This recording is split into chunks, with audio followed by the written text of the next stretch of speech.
Well, hello, YouTube. Born to be wild. NE here. And as always, NE stands for Nebraska. Go Big Red Yay Huskers. It's Monday, May 21st. And I am out for what I believe will be my first ride. Meaningful ride, that is. After my second hip surgery in December. I gave it a try here a few weeks ago, but I just didn't think it was going to be safe. Just a little bit too much pain still at that time. In the second of the two hips I had replaced.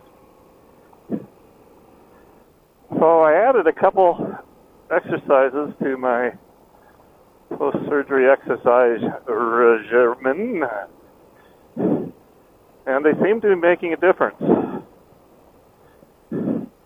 Before I brought all my riding gear down, I got the bike out of the garage and sat on it and tried to lift my legs up and down off the floorboards to the ground, etc.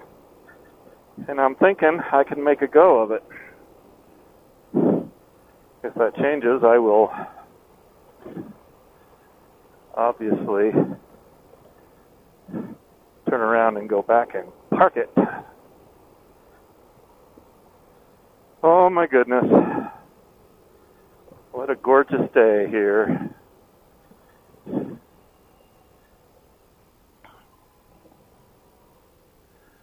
And it feels so good to be out on the bike again.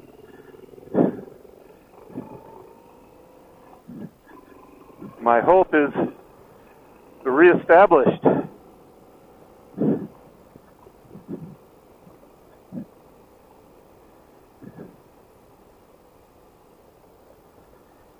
I bounced back pretty darn quickly after the first hip replacement in October. And I actually went on a couple, decently long rides, 60 miles, etc. I mean, nothing huge, but in between surgeries. So I was very, very hopeful that, hey, this was going to be a piece of cake. The second surgery turned out to be different than the first one, which is not unusual, I'm told. And whatever that was different about it made it a little bit more difficult and a lengthy time period to recover. And I'm still not recovered. I mean, the surgeon said, it can take 6 to 12 months to reach full recovery. So I've got to allow it that time. So there was some spark of fear kindled that, geez, maybe I wouldn't be able to ever ride again. After that second surgery recovery period drug out.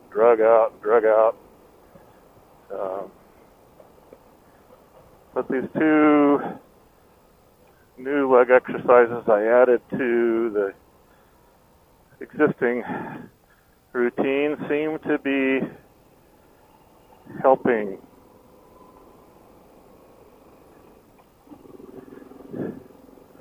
Sufficiently enough that I think I can go out for a ride. So ride I shall. It's a gorgeous day. Last few days have been highs in the 50s and low 60s with full clouds and kind of rainy days. Had some thunderstorms roll through several times over the last few days. But as you can see, not today.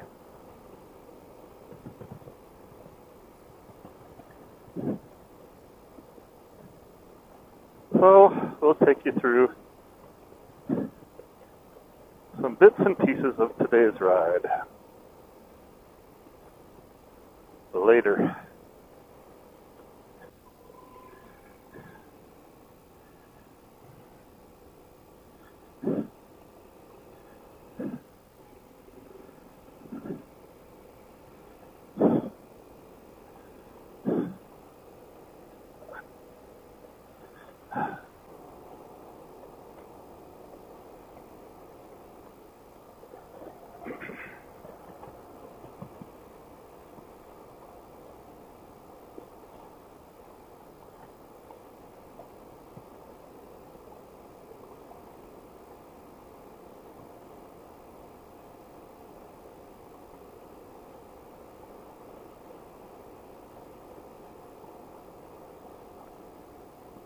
We're coming up to Crete, Nebraska, home of my undergraduate alma mater, now called Doane University.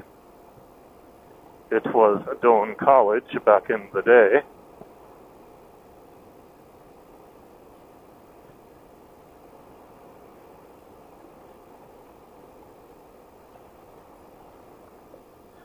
(6,960 people strong.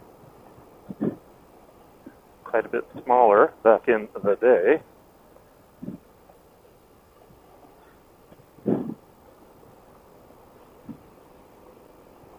A long time ago in a land far, far away. Crete, Nebraska. 7,000 people or thereabouts. We're on the very outskirts of town. On Highway 33 headed west.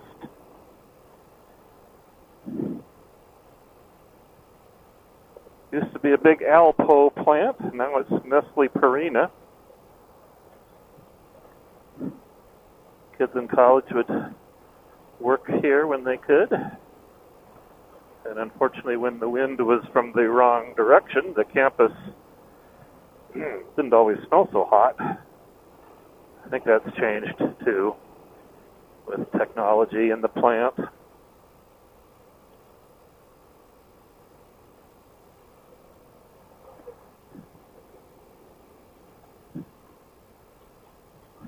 This long building used to be Wonix of Crete, the entire length of the building. Big, big furniture store.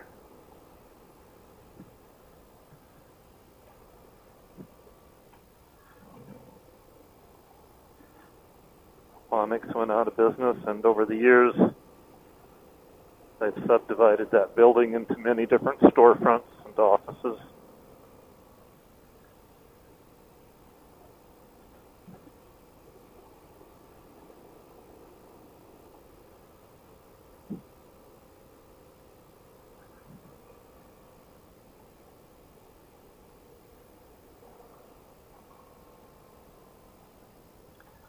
Getting a lot of crackle in my Sena SMH-10. I use the Sena's Bluetooth backpack for GoPro to speak wirelessly to my GoPro as I ride and to record.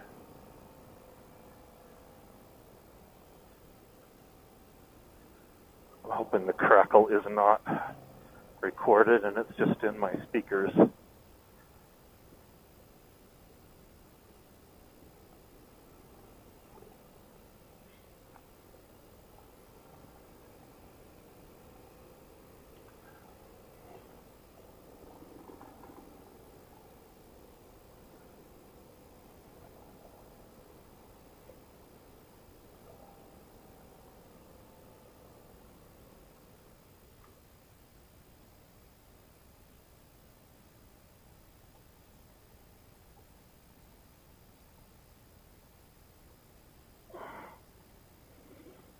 Yeah, the leg is still a little tender.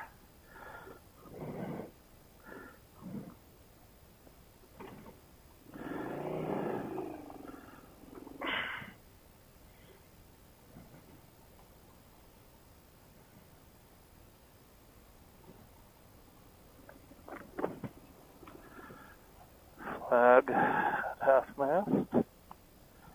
I presume for the school shooting in Texas.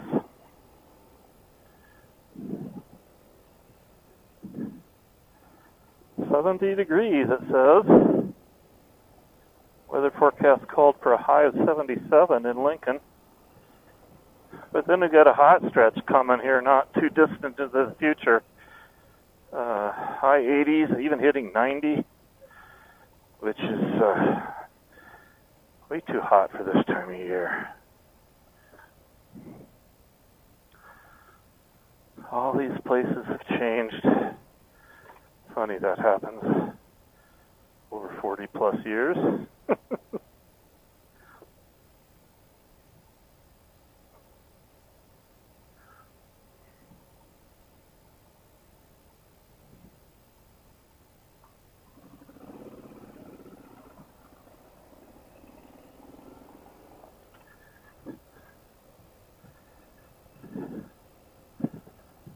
Back when I went to Doane, it had only 620 students thereabouts. Today, I believe it's up to 1,300 or 1,400 on campus. And then the institution has established learning centers in Lincoln, Omaha, Grand Island. I think that's it for now.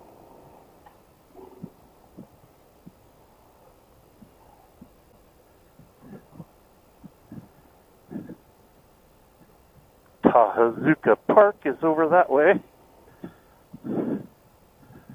On Spring Stop Day, lots of festivities for the students occurred there, as well as on campus. A couple ponds on campus, one of them's decent sized. Used to have canoe jousting and mud slides down the hill, all kinds of crazy college-age stuff.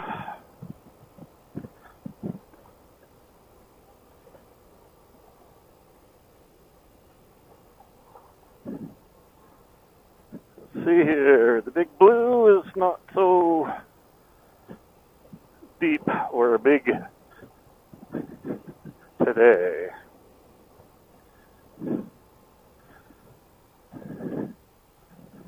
I got a Ford Transit tall body here in front.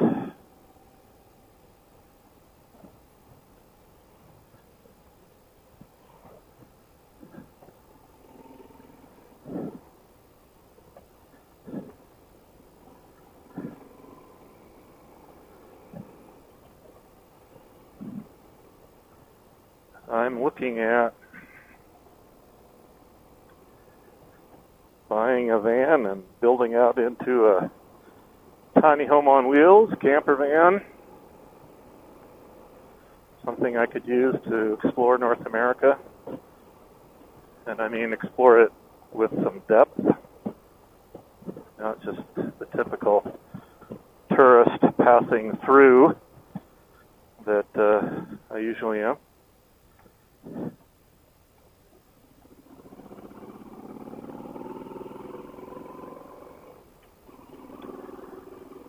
I'd pull the trailer behind and have the beast here coming along with me.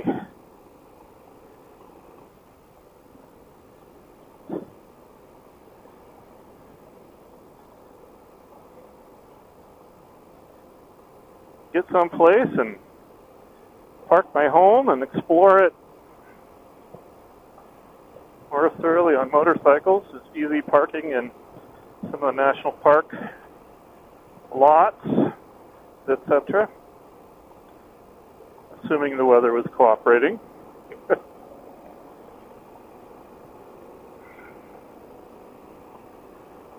All right, I'm going to shut up for a while.